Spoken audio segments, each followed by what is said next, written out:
It's one small step for man, one giant leap for mankind. I always thought I knew what that line meant because it was pretty simple and straightforward, but recently I went through some stuff that made me realize the depth of that line and experience what that quote really means. And it all starts from Messi winning the World Cup. But before all that, let me give you like a cringe warning because you guys might find what I'm about to say pretty stupid, because in the grand scheme of life, the thing I'm going to talk about is so tiny and so insignificant that you might deem me dumb for realizing it just recently and so late in life. And now that I gave you guys the warning, let's begin. As I was saying, it all starts from Messi winning the World Cup.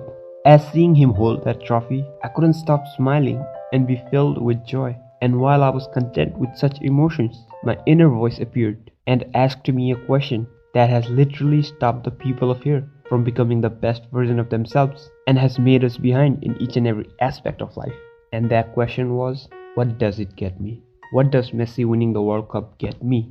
As I've also mentioned in my previous videos, I come from a third world country, and you see, life is pretty hard here, as you spend your whole life working hard just to be able to fulfill basic requirements like food, clothes and shelter. Forget about other things. Just to provide those basic things is the biggest challenge of a man's life here. Due to such circumstances, our people here understood the importance of saving very early in their life. Therefore, they live by the principle, if it isn't a basic need, then it doesn't need spending. And this is exactly where the dilemma comes, because there is this thing called entertainment, which showcases a very weird characteristics, because some people consider it a basic need, some people don't. And I'm talking about the old times, when people of here completely rejected the idea and concept of entertainment, saying things like, why you need entertainment? Why waste time and money on entertainment? Better use that time and money and go work and earn instead of wasting it on such temporary things. These are the talks we've heard from our grandparents' generation, critiquing the next generation who are willing to pay for the entertainment. As during old times, when there was nothing like TV, phone or the internet, cinema was the only source of entertainment. But people had such mindset like that, so I find it amusing. How come movies in the past used to earn when people had mindset like that? And even more amusing thing than that is to think, how come the cinema industry of our country still prevails, and how did it thrive in the past in between people like that? However, this topic about how cinema still prevails and how did it thrive in the past could be a video of its own. So let's not talk about it right now and move forward with the point of this video. Because the point is that here, regardless anything you do, it all comes down to money. Like even if you are doing some sort of social work, but you don't earn anything for doing it, they would go like, what's the point of doing it if it doesn't get you anything? And this thing has become one of the major reasons behind why our country is the most corrupt country in the world. Also, if you like, let's say you paid some amount and took a membership at a gym to take care of your health, even at that thing, they would go like, what's the point of paying for just to lift heavy stuff? Aren't there heavy stuff at your home that you could have lifted? It's the same thing after all. And if you are so conscious about your health and want strong muscles, then join somewhere and do the labor work. It would earn you, plus keep you fit and give you strong muscles as well. 3 birds in 1 stone, instead of just paying at the gym to lift weights. And I don't know why they are like this. Maybe it could be because of all the hardship they have seen and all the economic crisis and the political instability and many such things they have went through in their lifetime that has turned them like this, that if you mention to them that you have interest in something, the very first question they would ask is, what does it get you? Do you earn from it? They value money over everything. Therefore, growing up in a community that is always so money centric, which has kept the money the forefront of everything, also pushed this mindset to us that if it isn't a basic need, then it doesn't need spending, with a constant question of what does it get me? I grew up with that mindset, and during my teenage, I saw this movie Fight Club, and that movie started my literally me phase. I was so devoured by Tyler Durden's persona and its quotes that were so anti-capitalism, like things you own end up owning you, or scenes like, advertising has us chasing cars and clothes. Working jobs we hate, so we can buy shit we don't need. The middle children of history, man. No purpose or place. We have no Great War, no Great Depression. Our Great War is a spiritual war.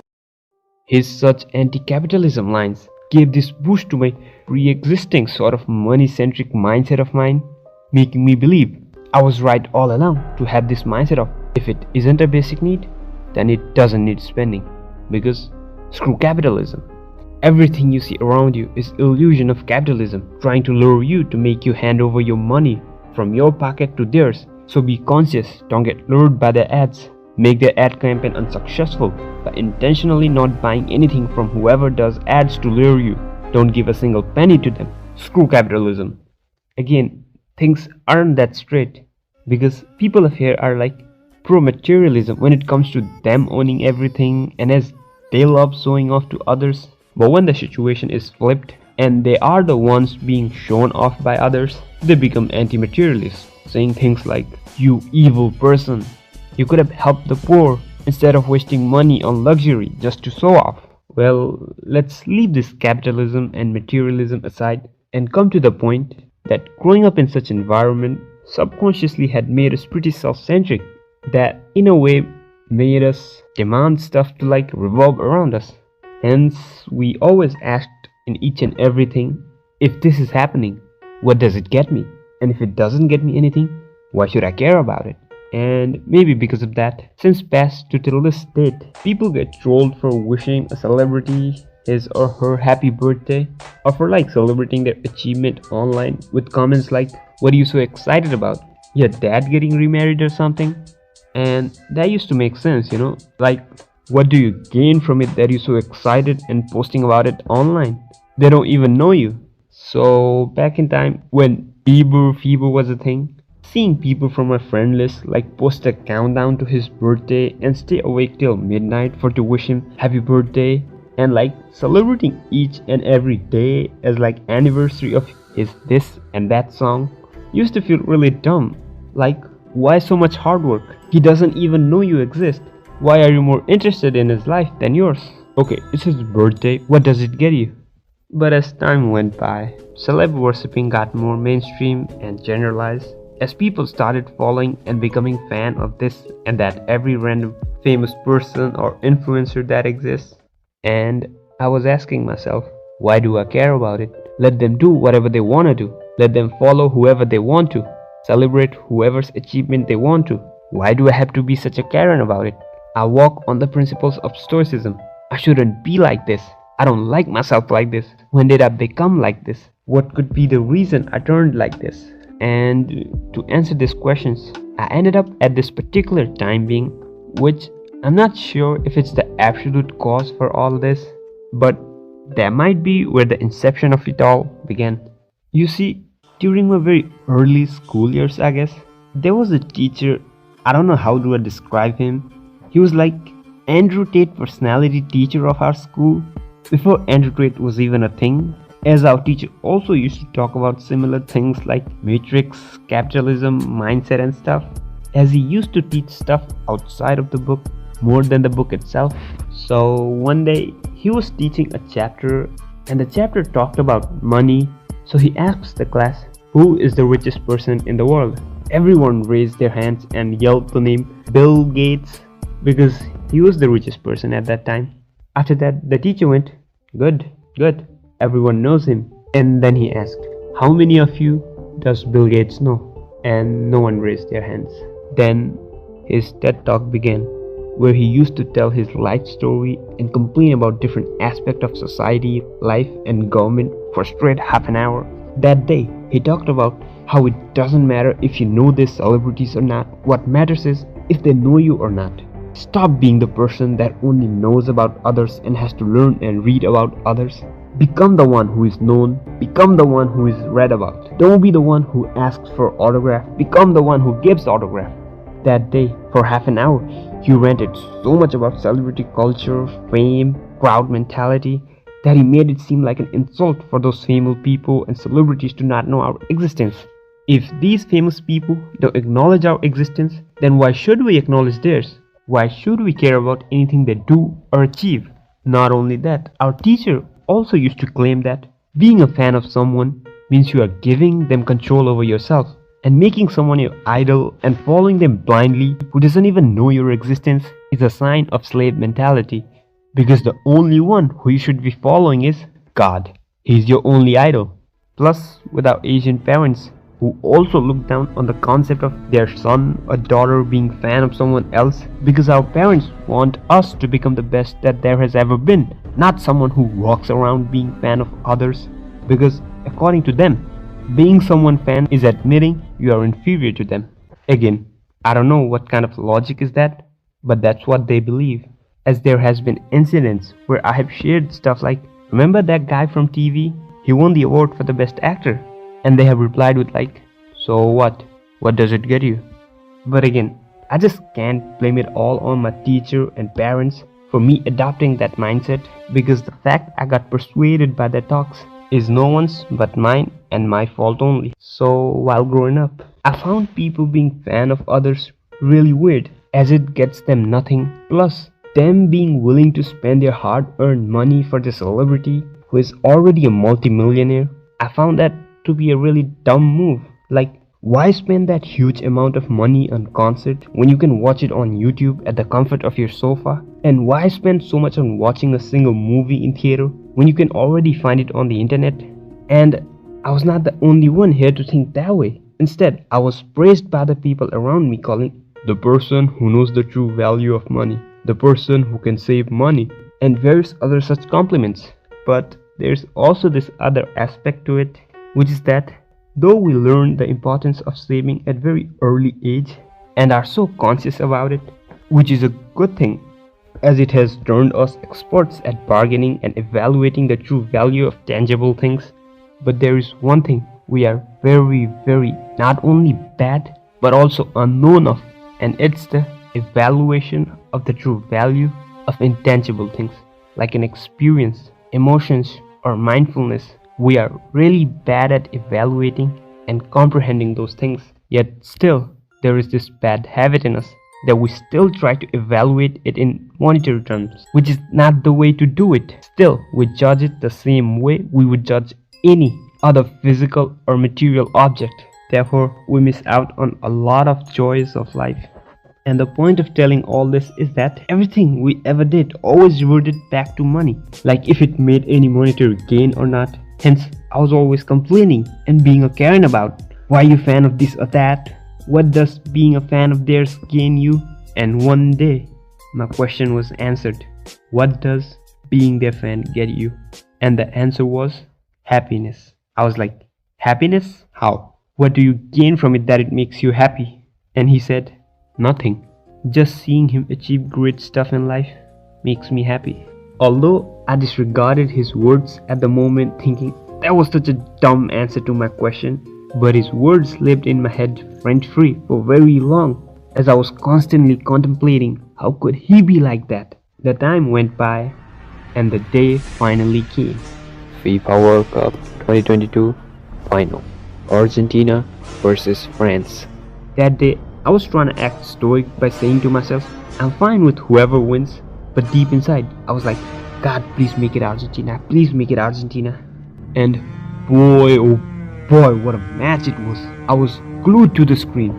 Well, of course, at last Argentina won, and as soon as they won, people started bursting firecrackers here, and I could hear my neighbors screaming out of joy. And seeing Messi wear that vest and lift that World Cup trophy, I couldn't help myself but smile the whole time wholeheartedly and be filled with joy. And at that exact time, my inner voice appeared and went like, why are you getting so excited? What does it get you? But I overlooked and declined that intrusive thought and voice of mine at that time, telling it, let me be in this moment, let me feel and live this moment, let me just enjoy this moment, because I was happy. At that moment, I realized that I can always choose to be happy, and the only thing that's stopping me from being happy all the time is me, myself. as I shouldn't let this mindset from the time of the Great Depression, which has been forced onto me, to kill the joys of my present life. And this is where Neil Armstrong's quote applies, because just the acceptance of such tiny thing that I always knew but was unaware of its depth, just that one small step of its acceptance is one giant leap from a persona that will help me attain a happier life, hence being the late realization of the basic secret of life. Because you see, for the most part of my life, I have always been the unhappiest person, because the life had reached this point that it started to feel like not just a tragedy but a comedy instead, because there was nothing in my life for me to be happy about, as I had this mindset that I can only be happy when good things happen to me personally, because what do I gain from good things happening to a famous person who is already a multimillionaire, as I never really was that deep into anyone that I could be happy about when they achieve stuff. But now I've realized that I don't really need such selfish reason like things to happen to me personally for me to be happy. I mean, of course I knew about things like you don't need a reason to be happy, and that happiness is a choice. Happiness is something that you find inside of you, not outside. But at that time, it all just felt easier said than done. And this all is reminding me of this beautiful scene from the movie A Silent Voice, where while saving Nishimiya, Shoya promises to improve himself. And the same thing happened with me. Due to my money-centricness, I had missed out on a lot of opportunities that I could have treasured as sweet, lovely memories today, only if I had taken those chances back then. Because in the past, there were many movies I wanted to watch in theater, but I didn't, because I tried to evaluate those experiences in monetary gain, thinking, why spend money on it when I can watch it on phone through torrents and stuff just some weeks later? But those movies were something that truly deserved a theater experience. It would have been a blast to experience those movies in theater instead of watching it on a phone. Still, I kept lying to myself, telling I made a good decision back then by saving money. But I'll admit today, I regret not watching those movies in theater. Although my life hasn't improved from the point of being a tragedy, but with my recent realizations that I don't need to compare myself to anyone, and being someone's fan or celebrating their achievements doesn't make me any less accomplished person, because I don't have to think about it in this sense that the only reason I'm celebrating their achievement is because I know I can never achieve it. I just don't have to think in that way. I don't need to seek personal gains in everything. And if doing something that isn't wrong and it provides me joy, a sense of peace and fulfillment, even if it doesn't do me any monetary gain, then that's enough. And one of the things that provides me that sense of joy and fulfillment is watching movies, as this year really good movies are releasing that has me excited, like Oppenheimer, John Wick 4, Spider-Man Across the Spider-Verse. But I was hesitant, thinking, should I really be spending money on them? Because they aren't something that come under the basic need. But after the Messi incident, I've been slowly realizing that during the current time when my life is pretty miserable, the feeling of joy and the sense of being present at the moment, these movies make me feel while watching them. In other words, they make me happy. And for that, I believe it's worth the spending, because life is not all in all about money. Therefore, I believe with this newfound philosophy, I'll be saying yes to life, yes to new experience and new things without being so money-centric. And I'll be taking more chances, enjoying the moments and living my life at fullest. Well, I know you must be thinking, why am I telling all this? Because none of this makes any sense. Instead, sounds so cringe. And everything I said till this point must have made me look like a stupid person with such sick mentality.